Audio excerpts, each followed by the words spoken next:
Hi, we'll start in a minute or two to give people the chance to join.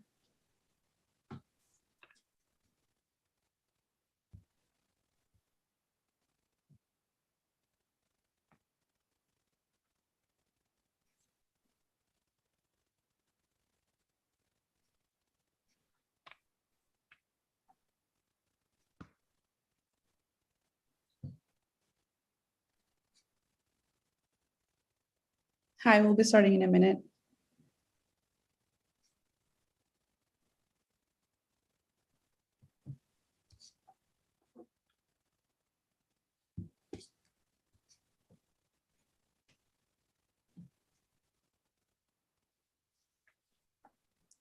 Hello, everybody. Welcome. My name is Maria Carlano Darce Venancio, and I'm the Assistant Director for Cuba at the Washington Office on Latin America, a leader research and advocacy organization advancing human rights in the Americas, who has long opposed the embargo, supported engagement with Cuba based on mutual respect, and facilitated dialogue with civil society and experts in and of the island. And I'm very glad that you could join us today for a conversation around the impact of six decades of the US embargo on Cuba. So thank you all for taking the time, and special thanks to our speakers. Bill Diogrand, Professor of Government and former Dean of the School of Public Affairs at the American University in Washington, DC, Senior Fellow at WOLA and one of the world's foremost experts on Cuba and US-Cuba relations, who will address today the current status of the embargo and evolution since it was imposed in 1962. Dr. Ricardo Torres Perez, one of Cuba's leading economists, currently on a research and teaching fellowship at American University in Washington, DC. He was a professor of economics and an analyst at the Center of the Study of the Cuban Economy at the University of Havana. And he will be discussing the impact on the embargo on the Cuban economy. Gail Reed, journalist and public health specialist, founder of Medical Education Cooperation with Cuba, MEDIC, and executive director of the MEDIC Review Journal, which focuses on global healthcare. And today we'll be addressing how the embargo has impacted Cuba's healthcare system. And finally, our moderator, Peter Kornblue, a Cuba policy specialist and senior analyst at the National Security Archive, where he leads the Cuba Documentation Project. His articles have been published in many journals and newspapers, and this week his story on the 60 years US embargo on Cuba is on the cover of The Nation, so congrats. Our panelists will present for about 12 minutes, and then we'll have a Q&A session. You can input your questions in the Q&A box at the bottom right of your screen. This event is being recorded and live streamed, and you will be able to access the recording at the WOLA's YouTube channel. And my colleague Isa will share the link in the chat in case you want to share with your networks. So without further ado, I'll pass the mic to Peter. Well, thank you so much, and welcome everybody. Thank you for tuning in and participating in this webinar on Cuba and the embargo. I want to thank Maria Carla, and I want to thank Isabella Oliver at WOLA for making this webinar possible. We're deeply grateful to WOLA. And also thank the World Affairs Council for supporting and co-sponsoring this event. The National Office under Bill Clifford and the Oregon Office under Tim DeRoche. They and all of us wanted to call attention to the 60th anniversary of the embargo because the embargo is the longest series of sanctions in U.S. foreign policy history. It has provided a framework for U.S. policy of regime change against Cuba and the Cuban Revolution. It has become a real symbol of the perpetual hostility in U.S.-Cuban relations, a punitive approach which unfortunately endures to this very day under the Biden administration. Now, the embargo is a very complex web, a Gordian knot, I think Fidel Castro called it once, of sanctions.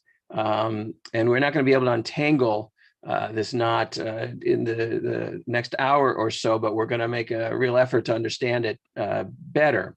But as you think about it, you can consider some of the impact that it has right now. The embargo is the reason why Cubans cannot access internet and web applications that assist their small business endeavors. that advance Cuban efforts to have independent journalism, that allow Cubans to log on to internet web courses that are based in the United States, that keep them from using, modern technology such as PayPal to be able to purchase needed items. So, and it's also the reason why we have such complicated time exercising our constitutional freedom of travel to go to Cuba, while we can't use credit cards when we get there, or ATM machines, while we can't stay where we want to stay, why we can't buy rum and cigars and bring them back to our family and friends in the United States. So there's real impact to this very day. The reason, as Gail will tell us, that Cubans can't buy syringes and oxygen tanks and ventilators in order to combat COVID. Now, I am the director of the Cuba Documentation Project at the National Security Archive, and in that capacity, I certainly want to share with you a document, a declassified document, and here it is. It is a document from April of 1960. It's written by a mid-level State Department official, secret. Only 3 copies of this document were made, which means that it was extremely sensitive at the time. This was a document about regime change in Cuba. And it very clearly, as you'll see there, voices the initial rationale for economic sanctions and imposing an embargo on Cuba. It states that Fidel Castro is extremely popular, and the only way to undermine his popularity, and please note the title, The Decline and Fall of Castro, the only way to undermine his popularity is to create specific hardships in Cuba and desperation. And it literally lays out the rationale for a series of punitive economic actions, quote, denying money and supplies to Cuba, to decrease monetary and real wages, to bring about hunger, desperation, and the overthrow of the government. Just a few months after this document was written, President Eisenhower imposed basically the first half of the embargo on Cuba, and then a year or so later, John F. Kennedy, in February of 1962, imposed the full trade embargo on Cuba.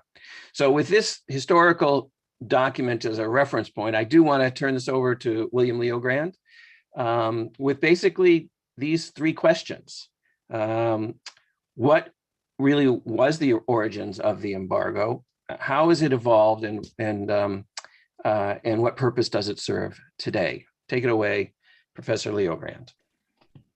Well, thank you, Peter, and thanks to everyone for joining us today.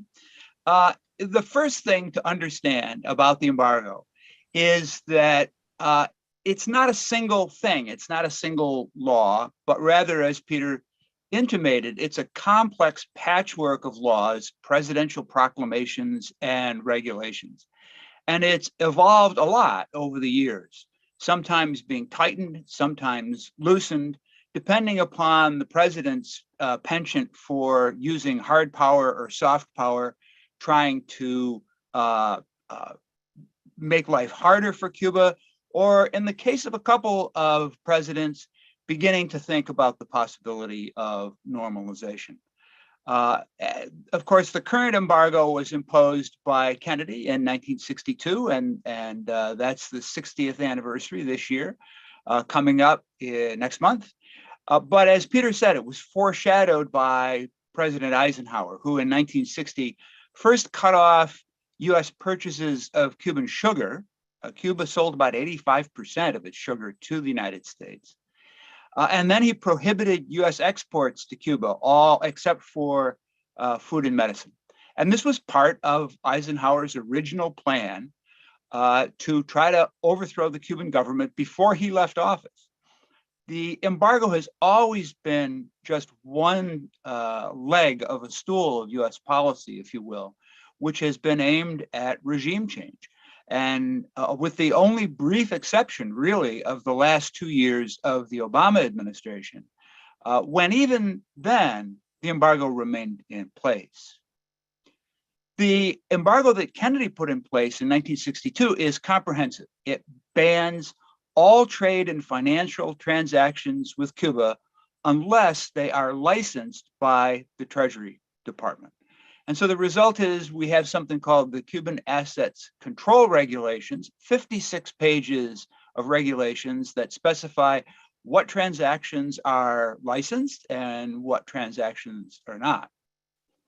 So when President Johnson came in, he followed a policy of what he called economic denial, which was aimed at extending the embargo multilaterally, which is, of course, why the Cubans call it the blockade, because it's not just aimed at impeding Cuban economic relations with the United States, but impeding Cuba's economic relations with the whole world. Johnson in 1964 strong-armed the OAS into cutting diplomatic and economic relations with Cuba, and only Mexico refused to go along. And most of Europe also cooperated with the embargo. That only lasted about a decade, though, because in the mid-70s, both Europe and Latin America decided that they wanted to restore relations with Cuba, and most of them did. And as part of Henry Kissinger's initial effort to normalize relations with Cuba during the Ford administration, the United States lifted one particular prohibition on Cuba: the ability of Cuba to buy things from subsidiaries of U.S. companies in third countries, subsidiaries of U.S. companies in third countries. So, for example, General Motors of Argentina was able to sell cars to Cuba. And that led to a really rapid expansion of trade. Within a couple of years, Cuba was buying $700 million worth of food and medicine annually from US companies abroad. President Carter also had a policy of trying to normalize relations with Cuba. And in pursuit of that, he lifted the travel ban completely. He legalized family remittances for the first time. And he even considered lifting the embargo on food and medicine, but Zbigniew Brzezinski talked him out of it. Reagan then reversed direction and reimposed the travel ban. And he's the one who added Cuba to the list of state sponsors of terrorism, which involves its own additional set of economic sanctions, although most of those sanctions are actually included in the general embargo anyway. George H.W. Bush signed the Cuban Democracy Act, which modified the embargo by, first of all, reimposing the prohibition on Cuba being able to buy things from US companies in third countries, thereby cutting off that $700 million worth of trade in food and medicine at a time when Cuba was in the deep throes of depression because of the collapse of the Soviet Union. And this was very explicitly intended to try to aggravate misery in Cuba and bring down the Cuban government. Now, this law also legalized the sale of medicine, but it imposed such prohibitively strict conditions on it that almost no sales actually happened. And that's the reason that today, even though technically Cuba can buy medicine from the United States, the conditions are such that they haven't really been able to do it. And I'm sure that Gail is going to talk to you about some of the problems Cuba has faced trying to get a hold of supplies to fight the pandemic. Bill Clinton banned remittances during the 1994 migration crisis. Then he reinstated them in 1998. He relaxed Reagan's travel ban to allow something called people-to-people educational travel. And this is the travel category that most Americans, most non-Cuban Americans, use when they travel to the island, because it allows you to go, even if you're not a student, not in a university degree program, but just go for educational purposes. So National Geographic tours, National Trust for Historic Preservation tours, and so on. But Clinton also signed the 1996 Helms-Burton Act, which wrote the embargo into law, making it very difficult for all subsequent presidents to actually lift it. In 2000, Congress passed something called the Trade Sanctions Reform and Export Enhancement Act, and that legalized the sale of food to Cuba, but again, with conditions that required Cuba to pay cash up front.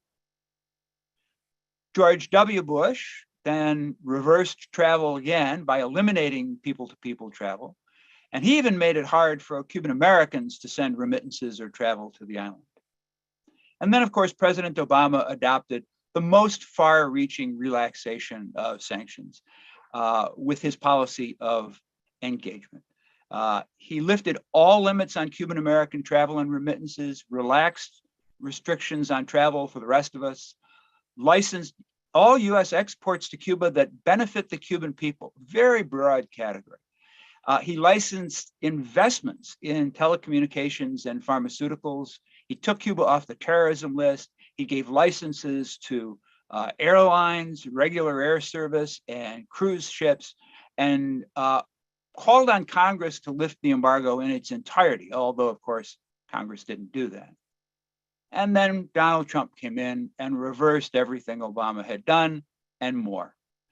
As you know, he downsized the US Embassy, he tightened travel restrictions, he eliminated people-to-people travel again, he banned Americans from staying in government-owned hotels, he prohibited Cuban Americans from wiring remittances to the island, cutting off almost all remittances at a time when Cubans were really desperate because of COVID.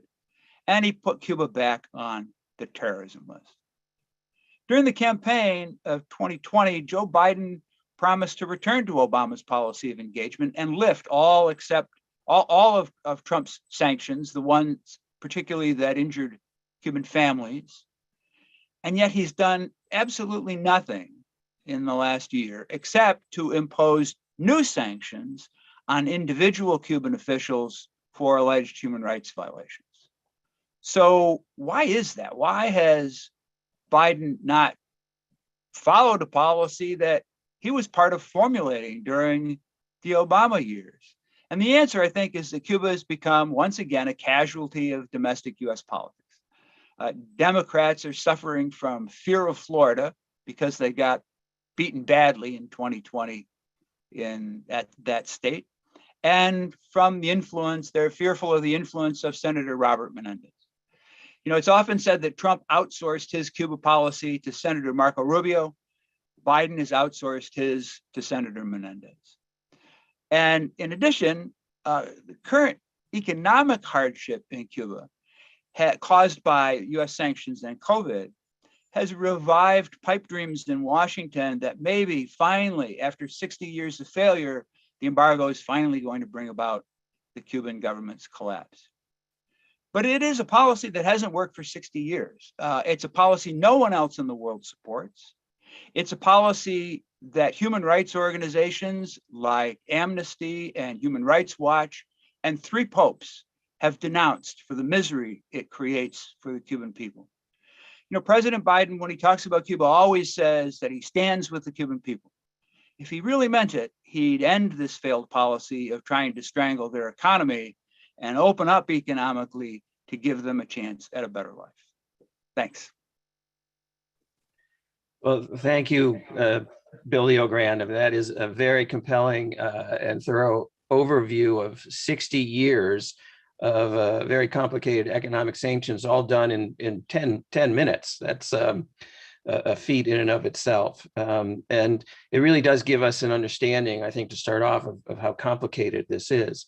We're so pleased to have Ricardo Torres, one of Cuba's leading economists, with us to share a perspective on how Cuba has received all these sanctions and the impact that it's had on the Cuban economy and the development of the Cuban economy over the last 60 years, pretty much the entire history of the revolution itself. And so let me leave that question with you, Professor Torres. You know, what has been the impact on the Cuban economy over all these 6 decades of the U.S. trade embargo, the bloqueo, as the Cubans call it? Okay, very well, Peter.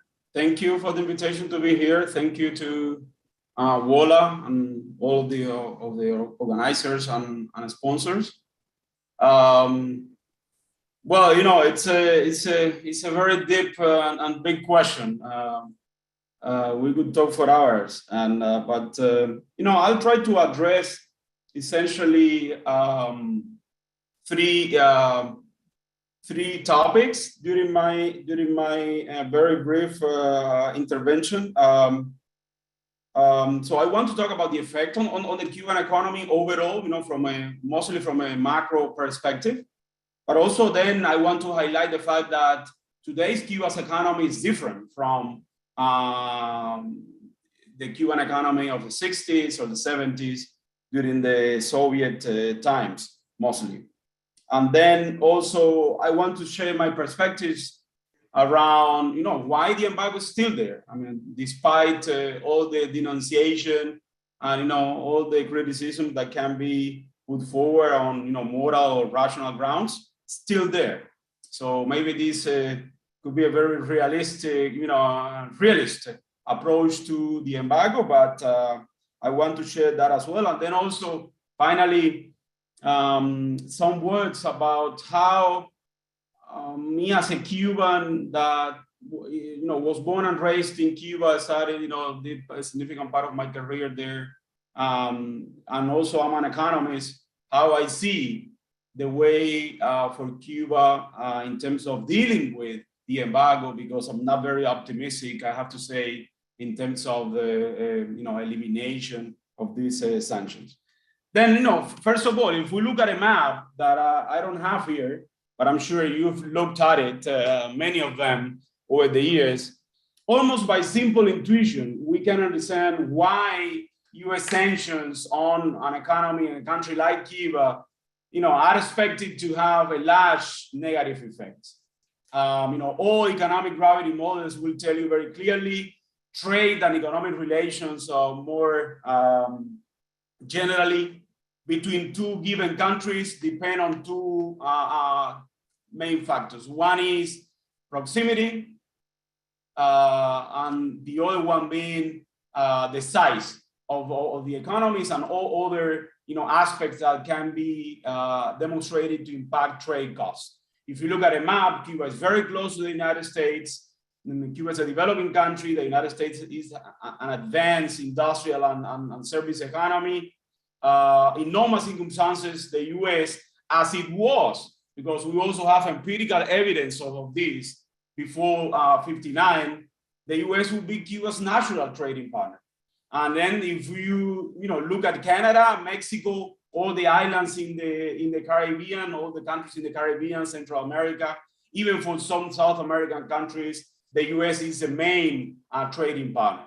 And it's natural, it's very easy to understand. So US sanctions of this type, because one of the things that is important to highlight, it has evolved, the set of sanctions has evolved over the years, and it really covers almost every aspect of trade, financial, and economic relations between the two countries. So there's been some attempts to measure the impact of the embargo. I'm talking about numbers. The Cuban government does produce an estimate that currently states that is costing the country around more than hundreds billions of dollars, cumulative during these periods. That's a lot of money. I mean, that's a lot of resources. The problem with that is that we don't know the methodology behind it, so it's not public, so we cannot discuss it. We cannot have a meaningful discussion about it. It's a pity, because I think it could make a contribution. Now, recently, a Cuban economist, Father Vidal, has produced some numbers. He used an economic model, to try to estimate. Economic models, of course, can be disputed and discussed on multiple grounds. But he just basically tried to, come up with some numbers to inform the ongoing discussion. And so I think I want to highlight two things from the results. One is that yes, sanctions, well, he codified sanctions in the model in a very particular way, given the data he had available. But essentially, the sanctions appear to have a significant effect on the Cuban economy, economic growth overall, but it's not an overwhelming impact. But the second point is the one that I think is most interesting. Since the Cuban economy has been changing, let's say during the last decade or so, under some reforms, limited economic reforms, but reforms at last, he found that there is now a differential impact on different sectors within the Cuban economy and society. So he basically was able to find a negative impact of sanctions on households and the private sector. And this is very important because, one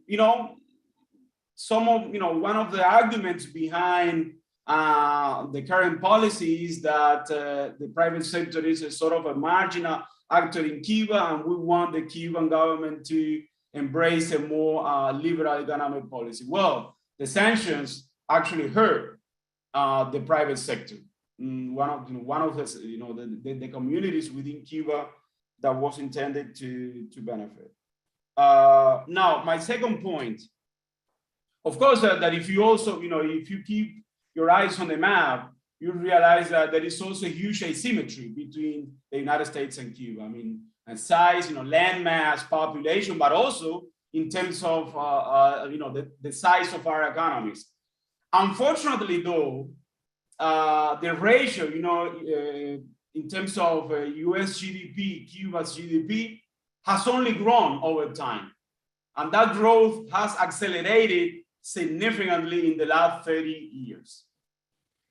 Which leads me to my next argument, my next point, which is, again, even though all of the arguments, moral arguments, rational arguments, US national interest arguments have been put forward over 60 years, Peter laid out some of them very nicely in at the Nation's article. The truth of the matter is that the embargo is there. And I don't see, frankly speaking, any prospect, realistically speaking, right now about even considering the lifting of the embargo on the US. And for me as an economist, one very simple but at the same time powerful reason for that is that the embargo is there because the US can afford to have an embargo, even a full embargo on Cuba. William Leogrand will tell us, well, at some point there was a huge diplomatic cost associated with the embargo. Well, you just mentioned that it's not supported by essentially any other country and the international community and so on. But the truth of the matter is that economically speaking, practically speaking, the US can afford the embargo. And the embargo is there, and I think it's going to be there for many years to come. Moreover, the very US state that is poised to benefit the most from the lifting of the embargo is a state where there is more political support for the embargo, which is Florida. Really, for the rest of the other US states, I don't think lifting the sanctions means something important, in terms of economic benefits. So this leaves us with this idea. Unfortunate for Cuba, I believe that the only major relevant stakeholder that is interested in the lifting of the embargo is the Cuban government, or let's say even the Cuban people. It's not a priority for anyone else. I'm talking about relevant stakeholders. It's not a priority because Cuba's economy is a tiny economy. It doesn't mean a lot. Now, what can be done from, how do I see it from the Cuban perspective? I mean, on economic grounds, my opinion, and I've shared this openly and honestly for many years, is that we have not dealt with the embargo in a positive and meaningful way. Some can say, well, Cuba has resisted.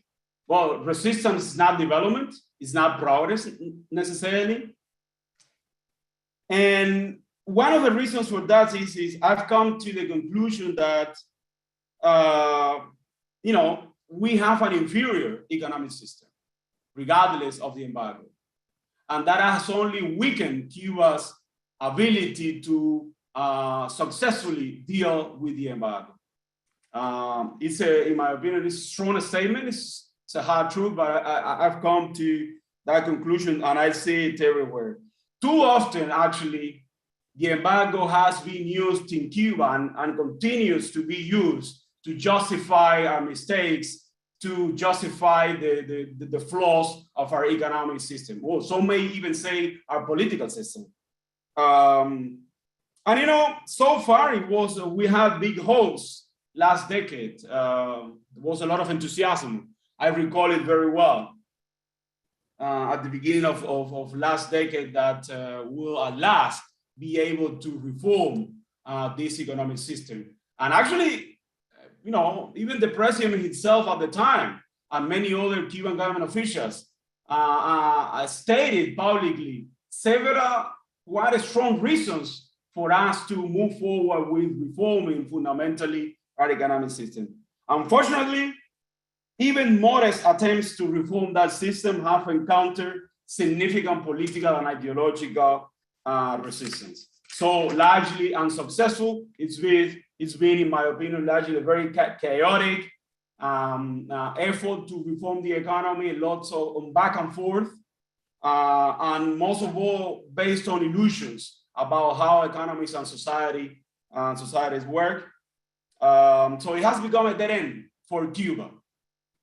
So just to finish my words, denunciation, morality, and rationality will not put an end to the embargo.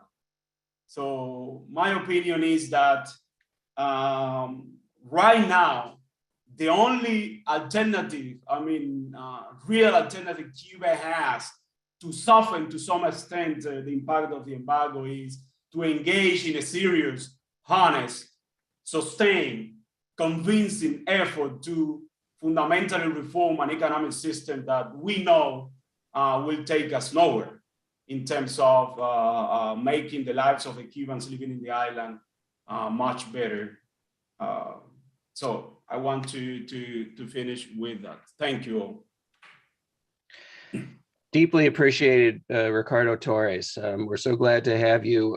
I'm hoping that we're all going to live to see the day when some of the economic policy reforms that you've been advocating for a number of years actually get implemented in Cuba. And I hope with forums like this, we can push forward on getting US obstacles out of the way in order for that to happen.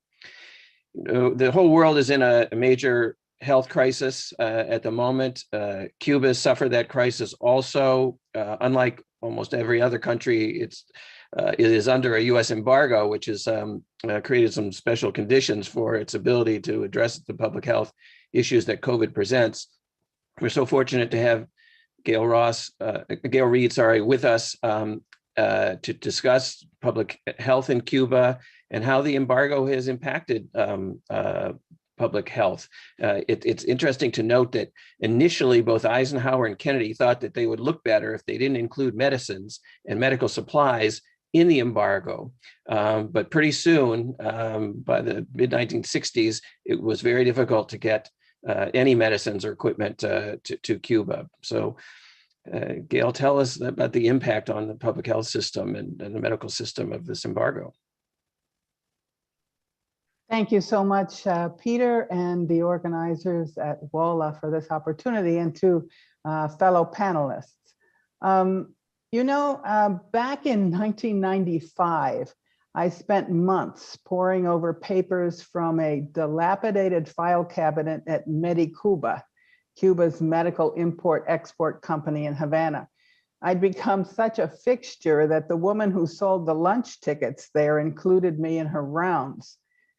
Later that year, my team and I would interview hundreds of doctors, researchers, UN representatives, all to follow the trail from that file cabinet and its trove of US origin documents to see if and how US sanctions were impacting the health and nutrition of Cubans.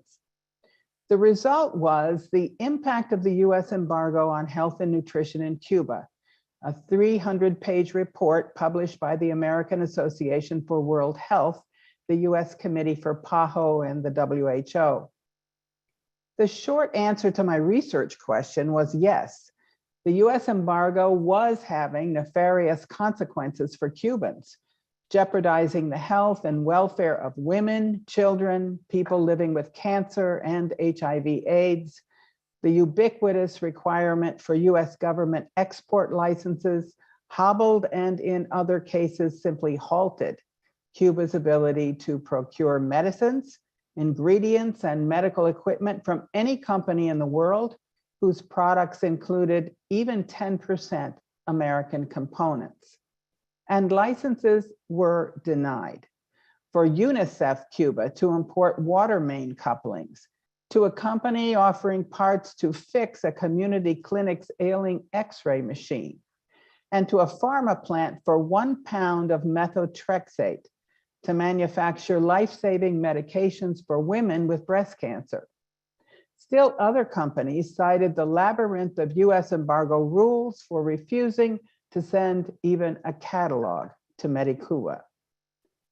But never did I dream that I would be here now, 26 years later, a quarter of a century, telling you that things have changed very little. In fact, when it comes to the effects on Cubans' health, US sanctions are worse today than before, making the vulnerable in Cuba still more vulnerable and during a global pandemic. Of the over 240 new restrictions heaped on Cuba by the Trump administration, at least 50 were imposed during COVID-19. And 1 year into the Biden administration, as Bill Leogrand mentioned, none have been reversed and more have been imposed. The US embargo has cost the health system an estimated $3.3 billion, but that, of course, is far from the whole story. What is the impact? How are over 11 million Cubans, their families, and their health faring in the face of such a policy? Here are 5 thoughts on that. 1, beyond the onerous conditions imposed for US food exports to Cuba, these restrictions and their extraterritorial reach keep vital medications and equipment from reaching Cubans.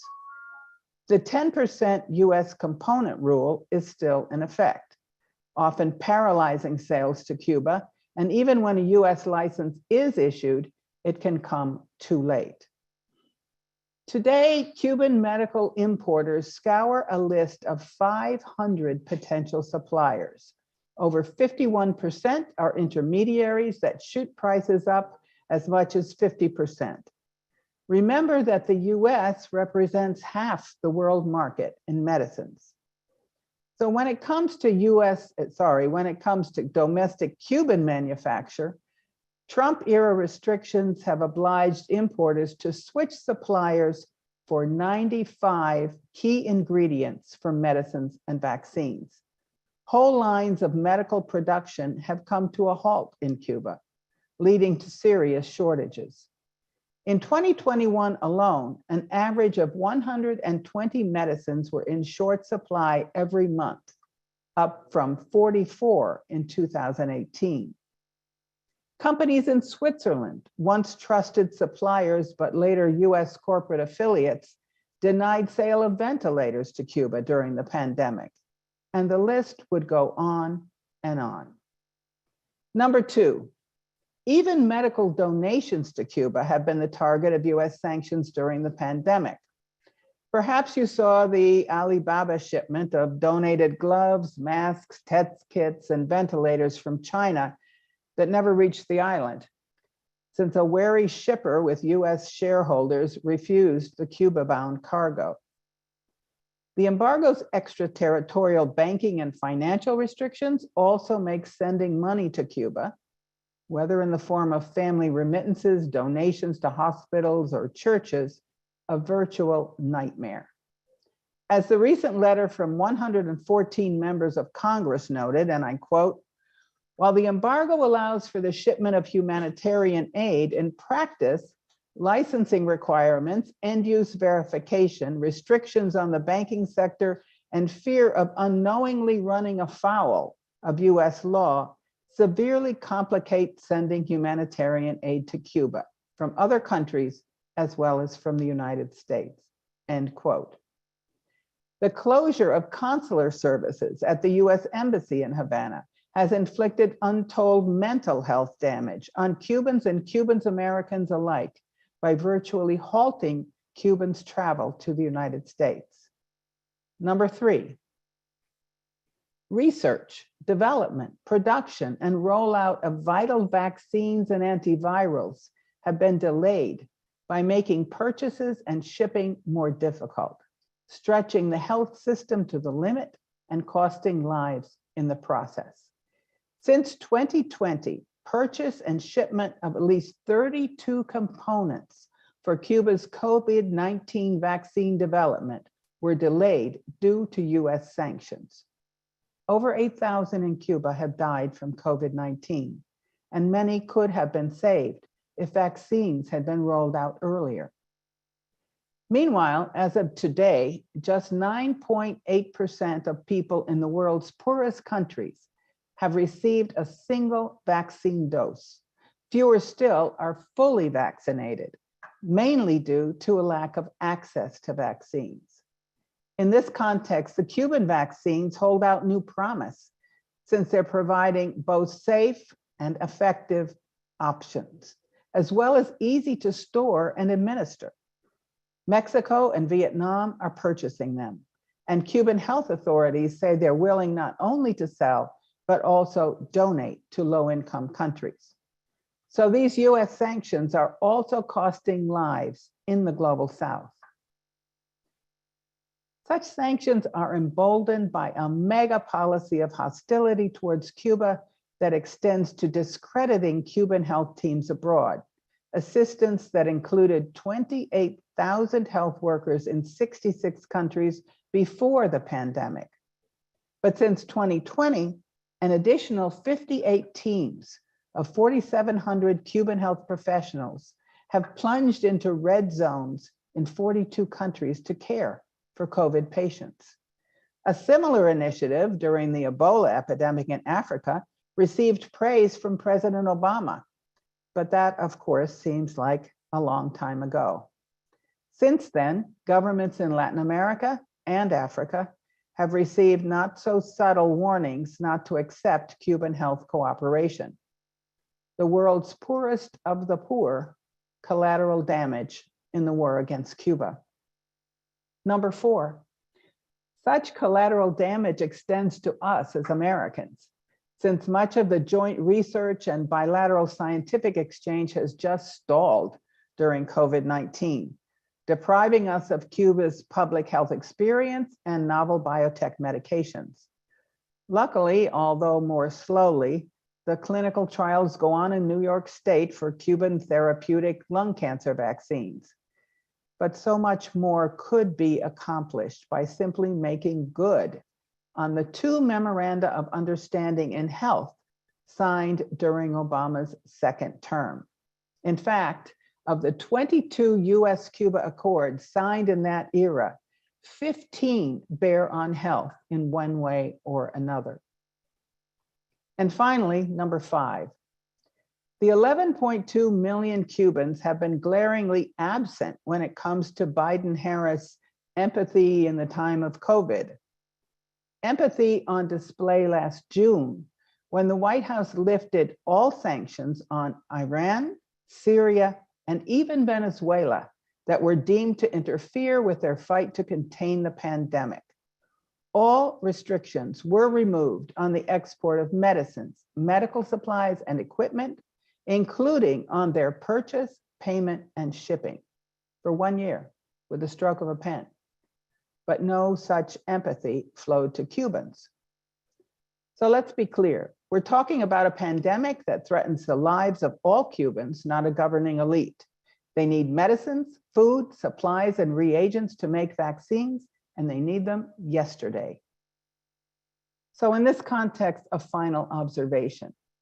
It astounds me that despite US sanctions, Cuban biotech scientists have not only developed their own effective vaccines and a number of COVID-19 treatments, but the country has one of the world's best vaccination records at nearly 90% fully vaccinated, including children as young as 2 years. Surely there is a better policy than punishment for such an effort. Thanks very much. Gail Reed, I cannot thank you enough for that forceful overview and really very detailed and thoughtful presentation on the current situation. And I think if there's any argument to be made against the embargo, that could win the day, it's a humanitarian one, and particularly in the context of what's going on right now, and that you have laid out so wonderfully for us. And we're going to go to questions and answers, and I know that a number of people here have posed questions on the chat side. It'd be a little easier if it was on the Q&A side, where we have 10 questions listed now. Let me just say there's been a couple of questions posed about the document that I put up. The National Security Archives Cuba project will be posting that document and a whole series of documents on the early history of the embargo for the anniversary, which is actually this coming Thursday, February 3rd, it's the 60th anniversary of John F. Kennedy's directive, executive directive. And then the actual embargo began to be implemented on February 7th, 1962. So we'll be posting that document and others, and we'll be inviting everybody to look at our website and see those documents and use them. Other questions? Let's just see and let me channel some of them to the right people.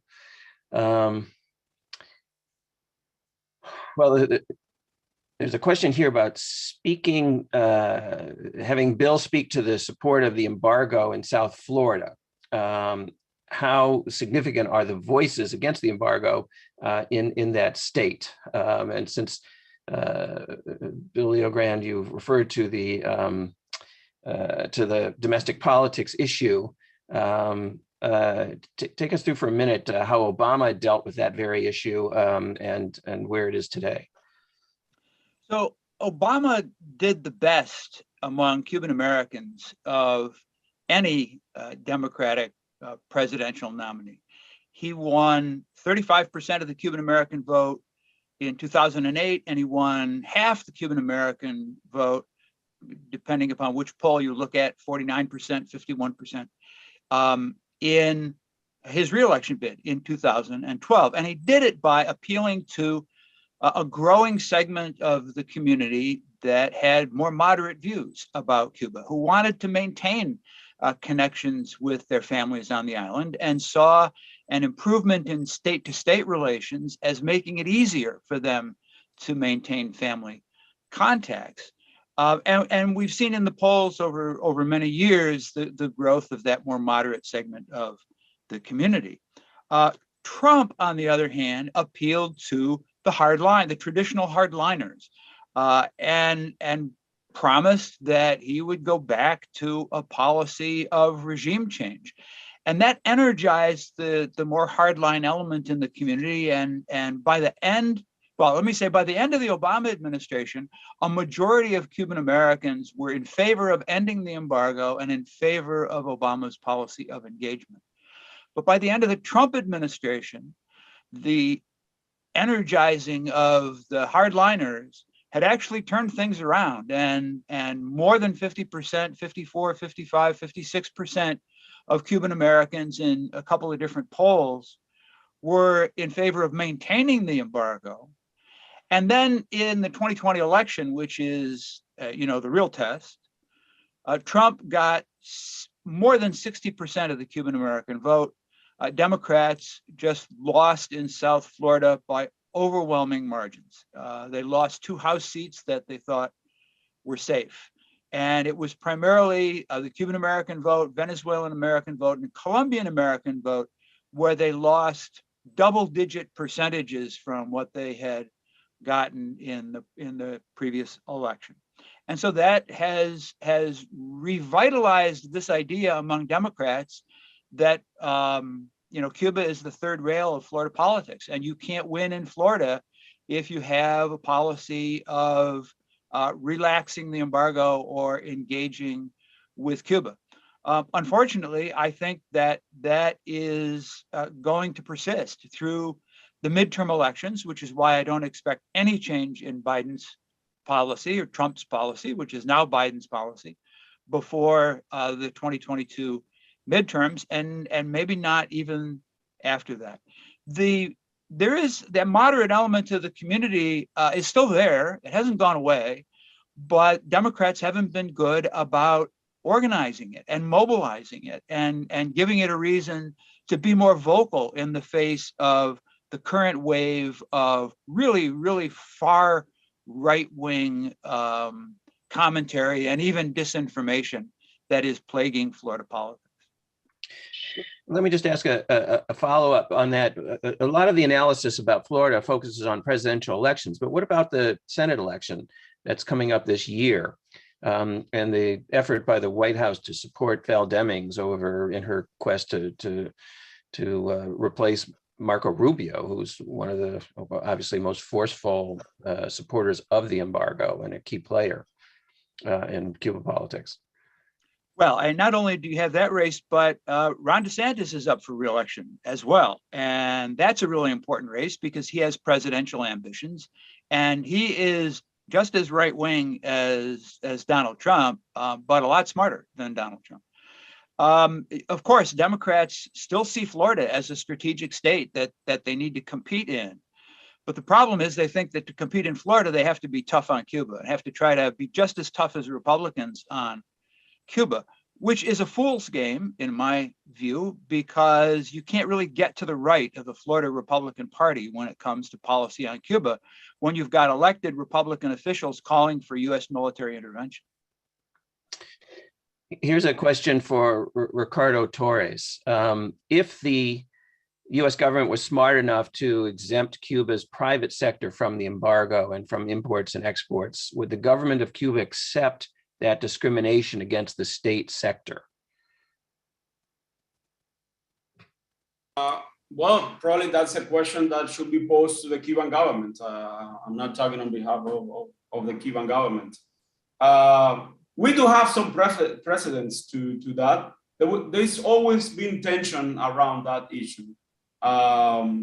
So of course, I don't think it is a preferred course of action from the Cuban side. But I think a valid point is here whether politically speaking, thinking strategically, that's something that the Cuban government would like to consider.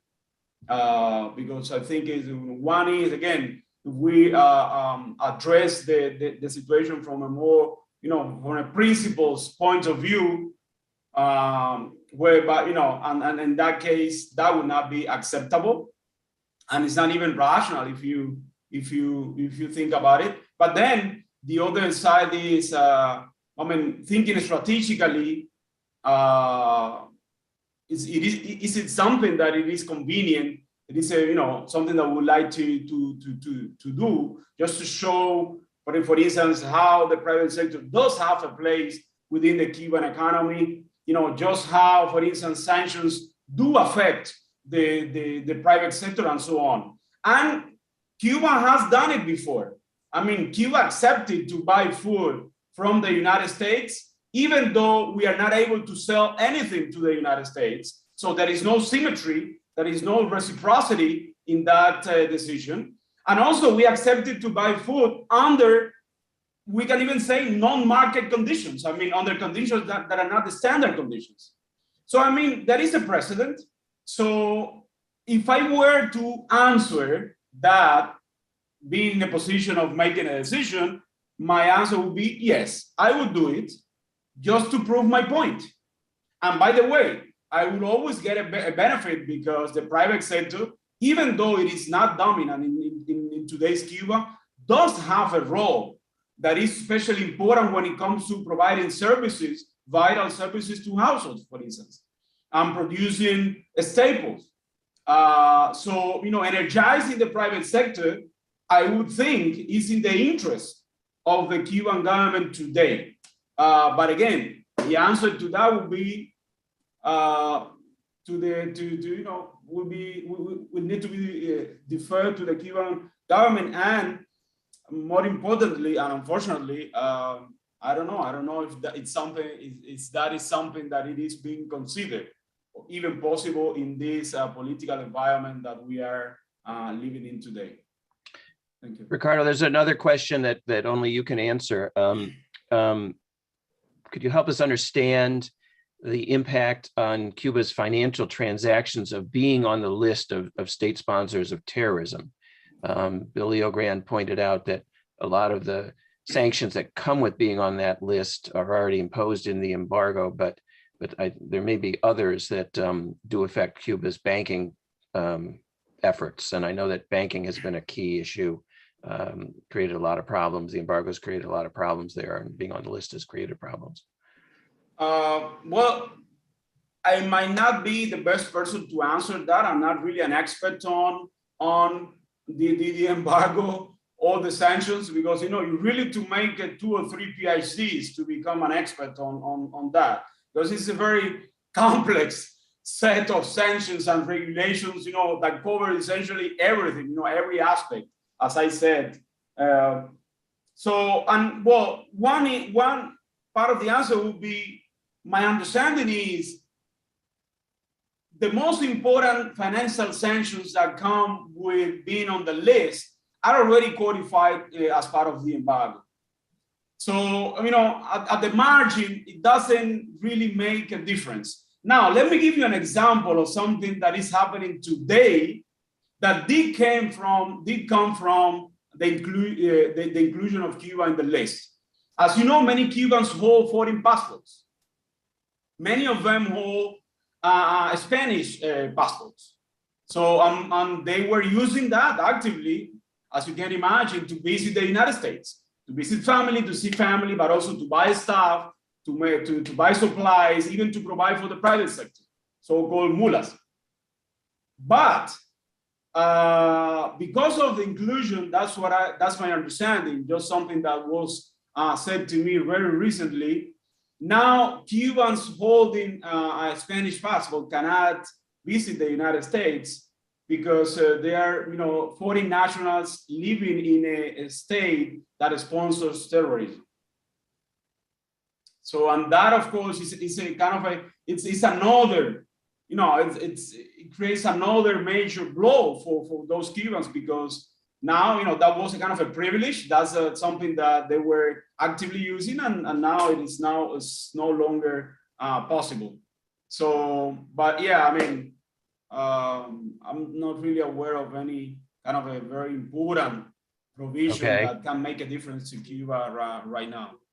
Do you have anything to add to that, Professor Leogrand?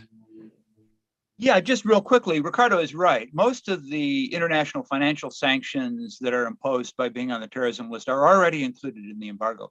I think the difference, though, it makes is a psychological one.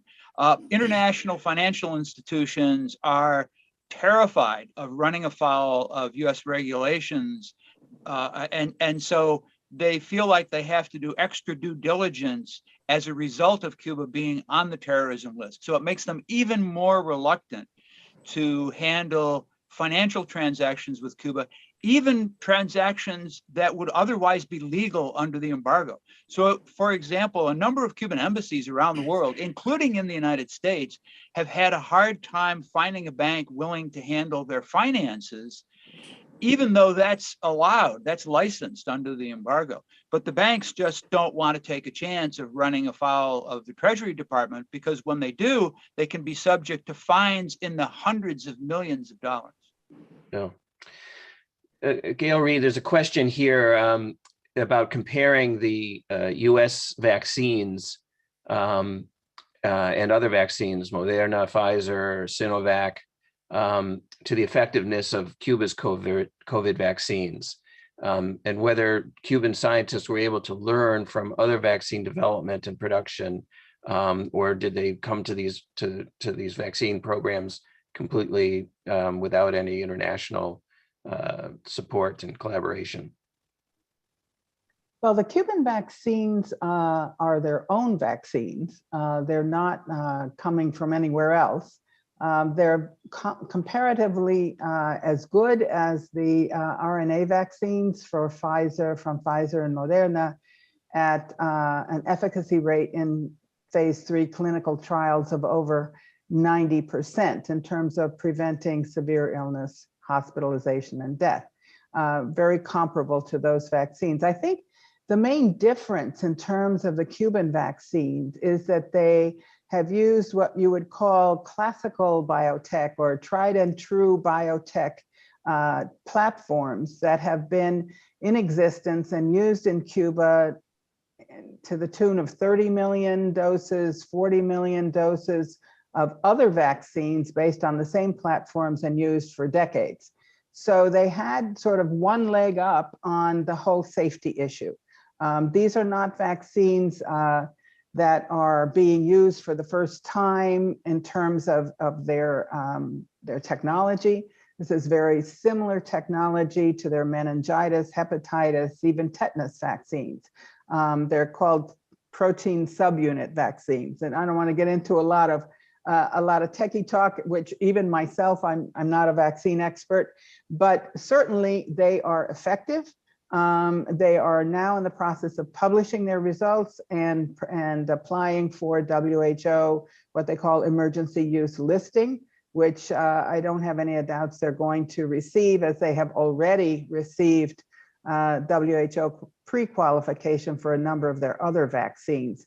Right now, they're just waiting for the completion of dossiers and also their own transfer of vaccine production to a completely new facility in Havana, which will then upgrade that operation to what they would call first world standards. So the vaccines are proving effective.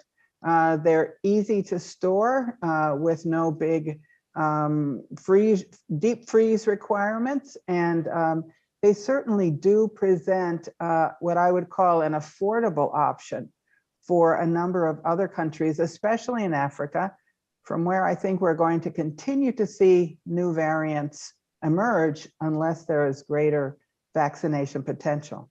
Absolutely. That's a very important point. There's an interesting question, and I would invite Maria Carla, if she wants to also participate in an answer. Any of the four of you could address this, but the question was one that we kind of don't quite explicitly talk about, which is who benefits from the embargo in the United States, and how do they benefit? And we've touched slightly upon the political side of the benefits, but we haven't touched on other elements. So I think that's a very interesting way to phrase that question. Who benefits from the embargo, and how do they benefit? Do you have any thoughts to start, Maria Carla, or shall we?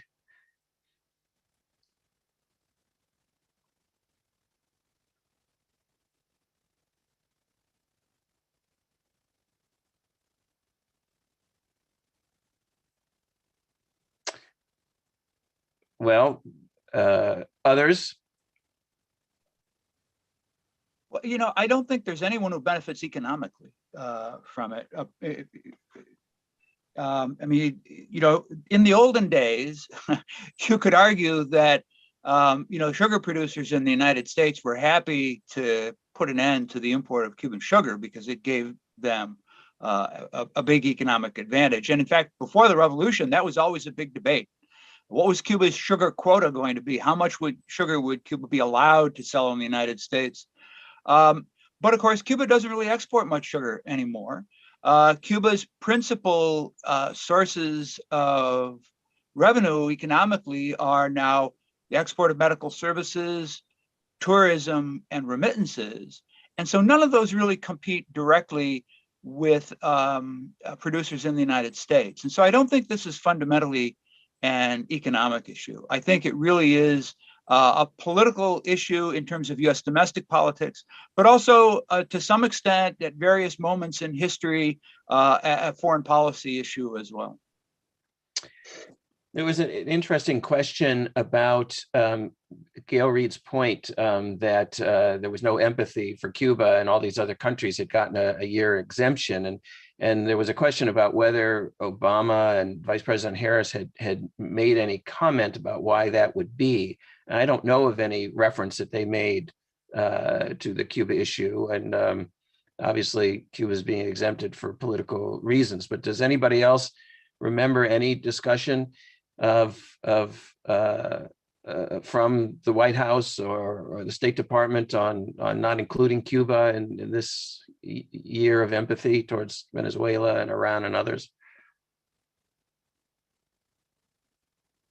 I certainly have not seen anything. I know there have been some sort of backroom attempts to influence the policy. Of course, you know, you have Senator Leahy and the group of people in the House, members in the House.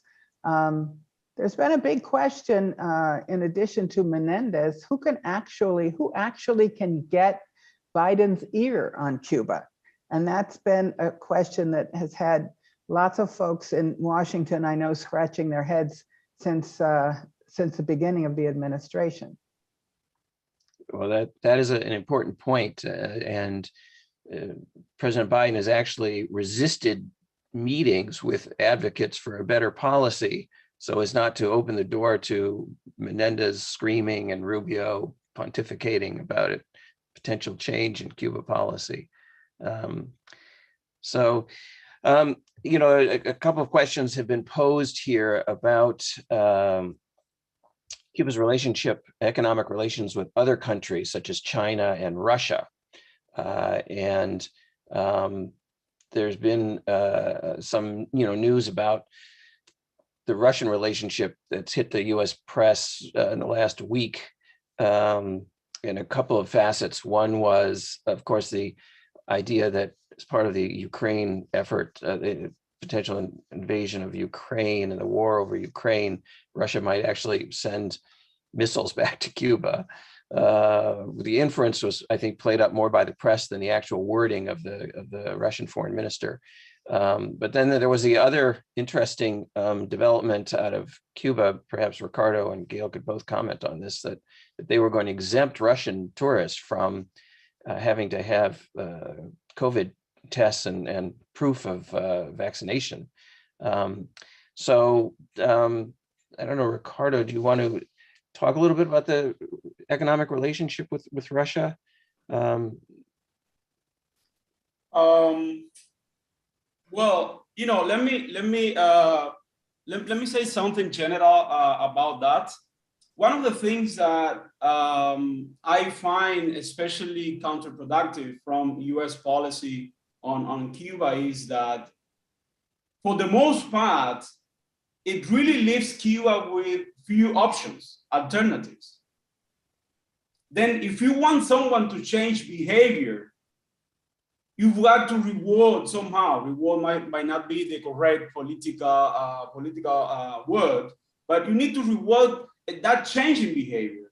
But essentially, the U.S. has, the U.S. with all of its economic, political might has been pushing Cuba so hard that very often it leaves Cuba with no alternatives. Then you may like Cuba's political and economic system or not, but truth is that they will do whatever it takes to prove they're right. And now I think there is a real danger that Cuba again finds itself trapped in a kind of a geopolitical fight between the global powers. But the problem is that if Cuba doesn't have any real alternative, Cuba will grab whatever opportunity is out there, whether Russia, whether China, you name it. That's a real danger because we didn't do well last time we engaged in something like that. But there is a rational argument behind such a behavior. I don't think, there's been a lot of speculation about even like sort of a military deployment on Cuba. I think it's too early to say that. The words spread, and then sometimes some actors just want to see what the reaction is to that. But again, truth is, Cuba's economy right now is in a very dire state. Very few alternatives. Tourism is down. For instance, let me leave it here. A good question would be,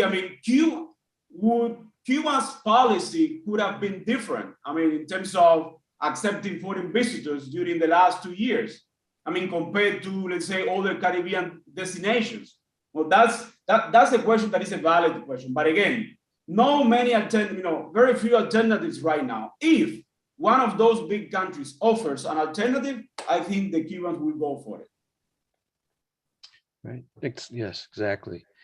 We are down to our last 4 minutes. There are many questions, but what I'd like to do is give everybody 1 minute to sum up what they think are a rational U.S. policy vis-a-vis the embargo would be, as a way of closing remarks. Again, we're down to now 3 minutes. So let me give each of you a moment of closing remarks over that question. Gail Reed to start.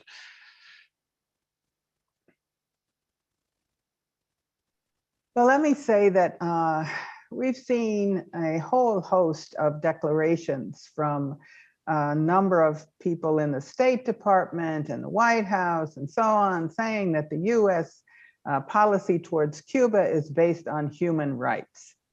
The extraordinary hypocrisy of that statement just boggles the mind. What we are seeing in the case of Cuba is a massive violation of human rights, the right to life, the right to health of 11 million people.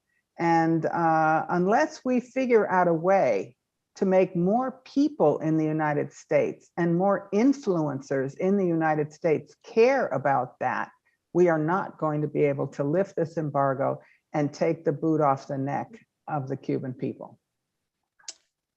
Well, very well put, very strong. Ricardo Torres, do you have a 1 minute of closing thoughts?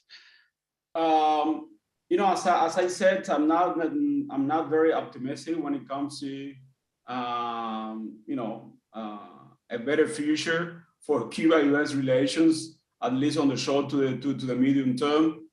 What really makes me very sad is that beyond the politics, beyond the strategic calculations, beyond the domestic political benefits for some stakeholders in the United States, eventually in other countries as well, the big loser in this story is the Cuban people. And most importantly, the most vulnerable part of the Cuban people, So the massive impact on all of these sanctions is really on them. It's really on them. So my wish is that both governments, both bilateral and within their own countries, could almost out of a miracle find a way to understand this reality and put an end to this madness that has been imposing severe strain on the shoulders of the Cuban people, on top of many other things that, of course, we can discuss. Thank you. Thank you for the invitation. Thank you. Professor Leo Grand, the final word is yours. And let me just say to everybody that this webinar will be archived on the WOLA YouTube channel or page. And so you'll be able to see it again if you need to and share it with others. So, Peter, to answer your question, I think the rational U.S. policy toward the embargo is to get rid of it, to go back to President Obama's policy of engagement. As Obama said, this is a policy that has gotten beyond its expiration date.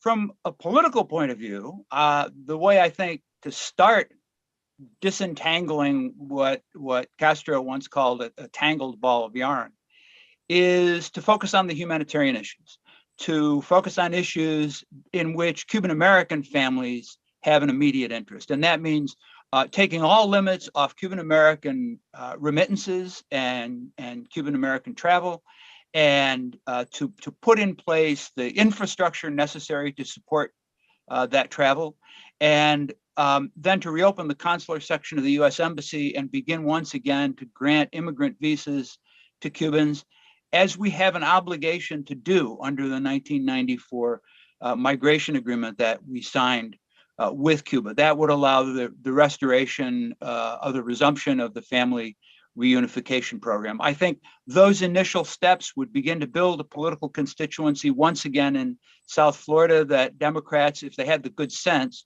would appeal to in the way that Obama did, and rebuild a political constituency there in favor of normal relations. Absolutely. Thank you so much. Maria Carla, this is back to you. You started our webinar and you can finish it if you want. Hi, all. Thank you to the panelists for being here. I just wanted to reiterate what we've all said here today, that the humanitarian crisis in Cuba and the economic crisis are the worst that the island has seen in recent times.